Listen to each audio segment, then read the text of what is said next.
Hello students, electric traction and કંટ્રોલના આજના લેક્ચરમાં આપણે એક નવા ટૉપિકની વાત કરીએ છીએ કે જેમાં આપણે ટ્રેનના બ્રેકિંગની વાત કરવાના છીએ. બરાબર. હવે ટ્રેનના બ્રેકિંગ, કોઈ પણ ટ્રેન હોય એની અંદર બે ટાઈપના બ્રેકિંગ હોય છે, એક ઇલેક્ટ્રિકલ બ્રેકિંગ અને બીજું મિકેનિકલ બ્રેકિંગ. બરાબર છે. હવે એમાં આપણને પ્રશ્ન શું થાય, ક્વેશ્ચન એ થાય કે બે ટાઈપના બ્રેકિંગની જરૂરત શું કામ? બરાબર છે.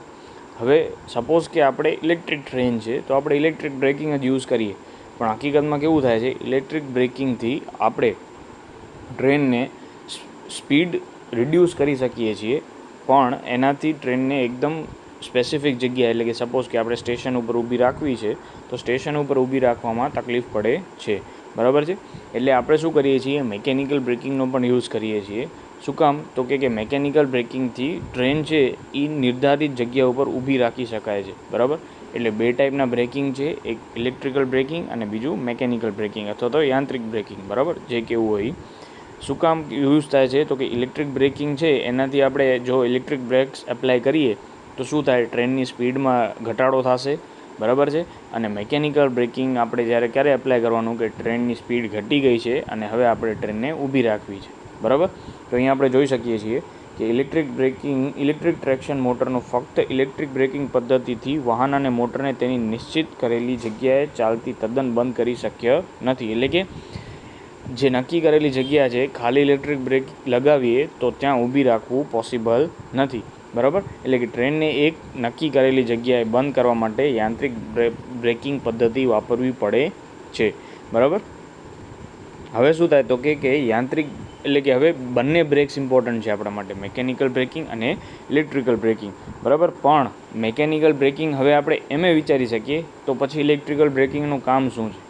એવું નથી. શું કામ? તો કે મિકેનિકલ બ્રેકિંગના થોડા ઘણા ગેરફાયદા છે. શું? તો કે મિકેનિકલ બ્રેકિંગનો ગેરફાયદો શું છે? તો કે જે આપણું વ્હીલ છે એના ઉપર એ ફ્રિક્શન કરે છે. બરાબર. કેમ કે એના શું હોય, બ્રેક શૂ હોય. બરાબર છે. બ્રેક શૂ છે એ વ્હીલ સાથે ઘસાશે અને એના કારણે વ્હીલ ઉપર શું થશે, વ્હીલ અને બ્રેક શૂ વચ્ચે ઘર્ષણ ઊભું થશે. બરાબર. આ કોન્ટેક્ટની જગ્યાએ ઘસારો વધારે હોય છે. એટલે શું થાય તો કે કોન્ટેક્ટની આજુબાજુ જો ઘસાતું હશે, ફ્રિક્શન થતું હશે તો તેને વારંવાર શું કરવું પડે, મેન્ટેન કરવું પડશે. અને જ્યારે બ્રેક્સ છે, બ્રેકના શૂ ઘસાઈ જાય તો એને પાછા રિપ્લેસ કરવા પડે છે. બરાબર છે. એટલે આ બધા એના ગેરફાયદા છે કે એનું મેન્ટેનન્સ વધી જાય છે, ફ્રિક્શન થાય છે, અને પાછું ફ્રિક્શન થાય એટલે ગરમી ઉત્પન્ન થશે. બરાબર છે. તો એનર્જી લોસ થશે. એટલે એ બધા રીઝન છે કે જેના કારણે ખાલી આપણે મિકેનિકલ બ્રેક્સ વાપરતા નથી, બંને વાપરીએ છીએ. બરાબર. હવે શું થાય તો કે આ બ્રેક છે એ બ્રેકિંગનું બળ છે, બ્રેકિંગ ફોર્સ એ કઈ બાબત ઉપર આધાર રાખે છે? તો કે ત્રણ મેઇન ફેક્ટર ઉપર આધાર રાખે છે. કયા? તો કે ટ્રેનની સ્પીડ. બરાબર. ટ્રેનનું અચળ વજન એટલે ડેડ વેઇટ, જ્યારે ટ્રેન ઊભી છે એનું વજન, એમાં કોઈ ફેરફાર થવાનો નથી. અને ટ્રેનને બંધ કરવા માટે આવશ્યક સમય, એટલે કે કેટલો ટાઈમ મળવાનો છે ટ્રેનને ઊભી રાખવી છે એટલામાં. બરાબર છે. તો આટલી વસ્તુ આપણે ધ્યાનમાં લેવાની હતી. હવે આપણે ઇલેક્ટ્રિક બ્રેકિંગ, મિકેનિકલ બ્રેકિંગમાં આપણે બીજું કંઈ ભણવાનું નથી, ખાલી એટલું જ કે મિકેનિકલ બ્રેકિંગ છે એ શું કામ વાપરીએ છીએ, તો ટ્રેનને નિર્ધારિત જગ્યાએ ઊભી રાખવા માટે. બરાબર છે. અને પહેલાં ઇલેક્ટ્રિકલ બ્રેક્સ લાગશે અને પછી મિકેનિકલ બ્રેક આવશે. બરાબર. આટલું ક્લિયર. હવે આપણી પાસે અલગ અલગ ઘણી મોટર હતી. સિંગલ ફેઝ મોટર હતી, પછી 3 ફેઝ ઇન્ડક્શન મોટર હતી, DC સિરીઝ મોટર હતી. બરાબર. હવે આ ત્રણેય મોટરમાં આપણે ઇલેક્ટ્રિકલ બ્રેકિંગ્સ એ લોકોએ આપેલી છે. બરાબર. કે ધારો કે આપણે ઇલેક્ટ્રિકલ બ્રેકિંગના 3 ટાઈપ છે, પ્લગિંગ, પછી રિજનરેટિવ અને રિયોસ્ટેટિક. બરાબર. આમ 3 છે. તો ત્રણેય માટે અલગ અલગ મોટર માટે એ લોકોએ આપેલું છે. બરાબર છે. તો અહીંયા તમે જુઓ કે ઇલેક્ટ્રિક ટ્રેક્શનમાં DC સિરીઝ મોટર, પછી single phase AC series motor અને 3 ફેઝ ઇન્ડક્શન મોટર વપરાય છે. તો આ ત્રણેયને ઇલેક્ટ્રિકલ બ્રેકિંગ કઈ રીતે લાગુ કરી શકાય એ જોવાનું છે. બરાબર. હવે 3 મેથડ યાદ રાખવાની છે કે ઇલેક્ટ્રિક બ્રેકિંગના 3 ટાઈપ્સ છે. કયા? તો કે એક તો પ્લગિંગ છે. બરાબર. એક પ્લગિંગ, પછી રિયોસ્ટેટિક બ્રેકિંગ અને રિજનરેટિવ એટલે પુનર્જનનીય ઇલેક્ટ્રિકલ બ્રેકિંગ. બરાબર છે. હવે શું થાય તો કે આ બધી છે એની અંદર વિદ્યુત શક્તિનો બગાડ બહુ ઓછો થાય છે. બરાબર. કેમ કે બ્રેકિંગ પાવર છે એ હીટના ફોર્મમાં લોસ થતો નથી.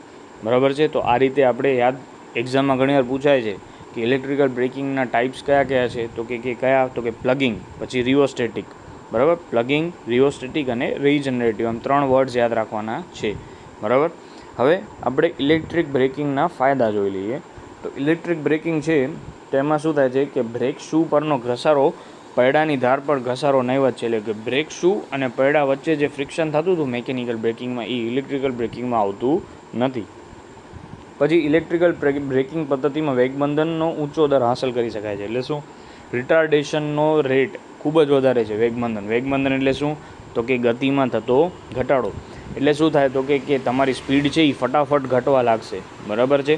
તો ટ્રેનને ઊભી રાખવા માટે લાગતો સમય પણ કેવો થશે? ઘટી જશે. બરાબર? એટલે અહીંયા લખેલું છે બંધ થવા માટે લાગતો સમય ઘટાડી શકાય છે.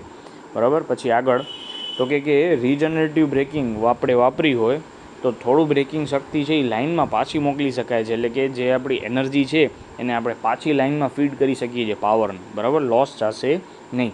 પછી બીજો એક ફાયદો શું છે? તો કે જ્યારે ટ્રેન છે એ સ્લોપ ઉપરથી નીચે આવતી હોય, બરાબર, સ્લોપ ઉપરથી નીચે આવતી હોય ત્યારે શું થાય? તો કે ગતિશક્તિ છે એટલે કે આપણી કાઇનેટિક એનર્જી છે એને આપણે આપણી મોટરને જે જનરેટર કામ કરાવી પાવર જનરેટ કરી અને લાઇનને પાછો ફીડ કરી શકીએ છીએ.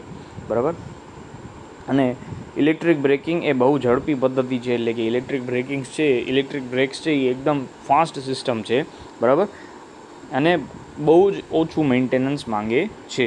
બરાબર છે? એટલે એનો ખર્ચ પણ કેવો થાય છે? ખૂબ જ ઓછો. તો આ 5 પોઈન્ટ યાદ રાખવાના છે આપણને કે જે આપણા ઇલેક્ટ્રિકલ બ્રેકિંગના શું છે? ફાયદા છે. બરાબર? હવે આપણે પહેલો મેથડ જોઈએ. જનરલ જોવાનું છે કે પ્લગિંગ એટલે શું. પછી ધીમે ધીમે આપણે જાશું કે ડીસી સિરીઝ મોટરમાં પ્લગિંગ કઈ રીતે થાય. બરાબર? તો પહેલાં આપણે પ્લગિંગ જોઈ લઈએ. તો કે પ્લગિંગ જે આપણી મેથડ છે એને રિવર્સ કરંટ બ્રેકિંગ પણ કહેવામાં આવે છે. રિવર્સ કરંટ બ્રેકિંગ પણ કહેવામાં આવે છે. એટલે પ્લગિંગનું બીજું નામ શું થાય? Reverse current braking. તમને એમસીક્યુમાં ક્યારેક પૂછી શકે છે કે રિવર્સ કરંટ બ્રેકિંગ અથવા તો પ્લગિંગનું બીજું નામ શું છે? તો રિવર્સ કરંટ બ્રેકિંગ. બરાબર? હવે આ પદ્ધતિમાં શું થાય? તો કે જ્યારે તમારી ટ્રેન પાટા પર ચાલતી હોય ત્યારે એનું જે આર્મેચર છે મોટરનું, બરાબર, આર્મેચરના કનેક્શન્સને રિવર્સ કરવામાં આવે છે. બરાબર? શું કરવામાં આવે છે? આર્મેચર જે નોર્મલ કન્ડિશનમાં હોય, અહીંયા જુઓ આ નોર્મલ કન્ડિશન છે, આ જે દર્શાવેલું છે એ કેવું છે? એકદમ નોર્મલ કન્ડિશન. બરાબર? હવે શું થશે? તો કે જ્યારે આપણે બ્રેક્સ મારવા હશે ત્યારે આર્મેચરના કનેક્શન્સને આપણે શું કરશું? રિવર્સ કરશું. બરાબર? ઉલટાવી નાખશું. તો એનાથી શું થશે? તો કે આપણે જો આર્મેચરના કનેક્શન્સ રિવર્સ કરશું તો આપણે કરંટ પણ શું થશે? રિવર્સ થશે. પણ રિવર્સ થશે એની પહેલાં એકવાર કરંટ શું આવશે? ઝીરોએ આવશે. બરાબર? અને તે જ સમયે આપણે શું કરવાનું છે? સપ્લાયને ઓફ કરી દેવાનો છે.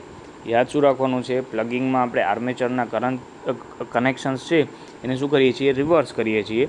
રિવર્સ કરશું એટલે કરંટ છે એ ઝીરો થશે અને પછી ઓપોઝિટ ડિરેક્શન એટલે કે વિરુદ્ધ દિશામાં જશે. પણ જેવો ઝીરો આવશે ત્યારે આપણે શું કરી નાખશું? સપ્લાયને બંધ કરી નાખશું. બરાબર? અને મોટર ઉલટી દિશામાં એટલે કે રિવર્સમાં ફરવાની શરૂ કરે એ પહેલાં આપણે મોટરને શું કરી નાખીએ છીએ? બંધ. કેમ કે મોટર રિવર્સમાં ફરે એ તો આપણા માટે વ્યાજબી વાત છે નહીં. બરાબર?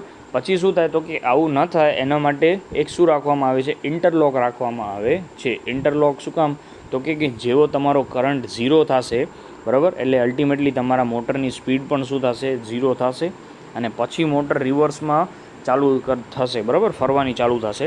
તો એ સમયે શું થશે? એ સપ્લાયને ઓફ કરી દેશે. ખ્યાલ આવી ગયો? આર્મેચરના કનેક્શન રિવર્સ કરો, કરંટ ઝીરો થયો, સપ્લાય બંધ કરી નાખો. અને આવું ન થાય એટલે કે મોટર તમારી રિવર્સ ડાયરેક્શનમાં ફરવાની ચાલુ ન થાય એટલે આપણે શું કરીએ છીએ? તો એના માટે એક ઇન્ટરલોકિંગ સિસ્ટમ રાખેલી હોય છે. બસ, બહુ સિમ્પલ છે, આમાં કાંઈ નથી. આર્મેચરના કનેક્શન્સ રિવર્સ કરી નાખો, કરંટ રિવર્સ થશે, ઝીરો થાય એટલે ઇન્ટરલોકથી લોક કરી સપ્લાય ઓફ કરી દો. બરાબર? પછી આ પદ્ધતિમાં આપણે શું કરીએ છીએ? કાર્યશક્તિનો બગાડ થાય છે એટલે એનર્જીનો લોસ થશે. બરાબર? પછી વેગમંદનમાં જતી ટ્રેનના વજન ગતિશક્તિનો બગાડ થાય છે. એટલે કે શું કહે છે? તો કે ટ્રેન છે એની અંદર શું હશે? એની કાઇનેટિક એનર્જી હશે, એનો પણ લોસ થાય છે. બરાબર છે? અને એના કારણે શું થાય? તો કે આપણે પાછી ટ્રેનને એક્સેલરેટ કરવી હશે તો લાઇનમાંથી વધારે એનર્જી લેવી પડશે. બરાબર? પણ આનો બીજો એક મોટામાં મોટો ડિસએડવાન્ટેજ એ છે કે સપોઝ કે આપણો સપ્લાય બંધ થઈ ગયો. બરાબર? એટલે કે સપ્લાય બંધ થાય તો પ્લગિંગ મેથડ આપણે યુઝ કરી શકતા નથી. બરાબર છે? તો આ રીતે પ્લગિંગ મેથડ હતો. હવે એના પછી એક બીજો મેથડ છે રિયોસ્ટેટિક મેથડ. બરાબર? હવે રિયોસ્ટેટિક મેથડ છે રિયોસ્ટેટિક મેથડ ઓફ ઇલેક્ટ્રિકલ બ્રેકિંગ.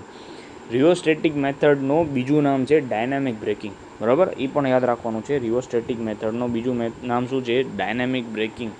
હવે આની અંદર શું કરે છે તો કે આની અંદર ડીસી સિરીઝ મોટર છે એના આર્મેચરને સપ્લાયથી કટ ઓફ જ કરી નાખે છે. પહેલાં જુઓ, આ આપણી ફિલ્ડ, આ આપણું આર્મેચર, બરાબર, એને સપ્લાય સાથે કનેક્ટેડ હતું. હવે જ્યારે બ્રેક્સ લગાવવાના આવ્યા તો સપ્લાયમાંથી સાવ કટ જ કરી નાખ્યું, બરાબર. એટલે શું કરે છે? ડીસી સિરીઝ મોટરના આર્મેચરને સપ્લાયથી અલગ કરી નાખે છે અને રિઓસ્ટેટ હારે કનેક્ટ કરી નાખ્યું છે, બરાબર. આ આપણું રિઓસ્ટેટ છે, બરાબર, અને આ આપણું આર્મેચરને કટ ઓફ કરી નાખ્યું સપ્લાયમાંથી અને પછી રિઓસ્ટેટ સાથે કનેક્ટ કરી નાખ્યું છે, બરાબર.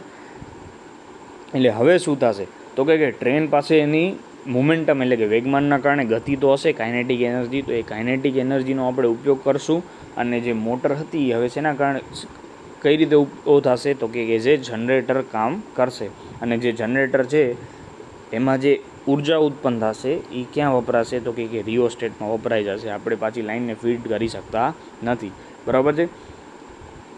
હવે આ પદ્ધતિ છે એની અંદર શું થાય છે તો કે વેગ મંદિર ટ્રેન છે એની અંદરની જે કાઇનેટિક એનર્જી એટલે કે એની સ્પીડના કારણે જે એનર્જી હતી એ શું થાય છે? લોસ થાય છે. બીજો કોઈ લોસ થતો નથી, બરાબર.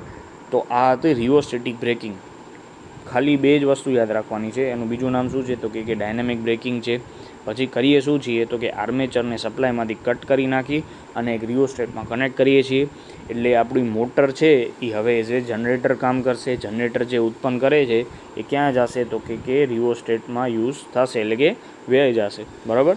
આમાં એનર્જી લોસ કયો છે તો કે ખાલી કાઇનેટિક એનર્જીનો જ લોસ થાય છે, બીજો કોઈ એનર્જીનો લોસ થતો નથી, બરાબર. તો આટલું સિમ્પલ હતા. બે ટાઈપના બ્રેકિંગ આપણે જોયા. હવે નેક્સ્ટ લેક્ચરમાં આપણે વાત કરશું કે ડીસી સિરીઝ મોટરમાં રિઓસ્ટેટિક બ્રેકિંગ અને પ્લગિંગ કઈ રીતે એપ્લાય કરી શકાય છે, બરાબર.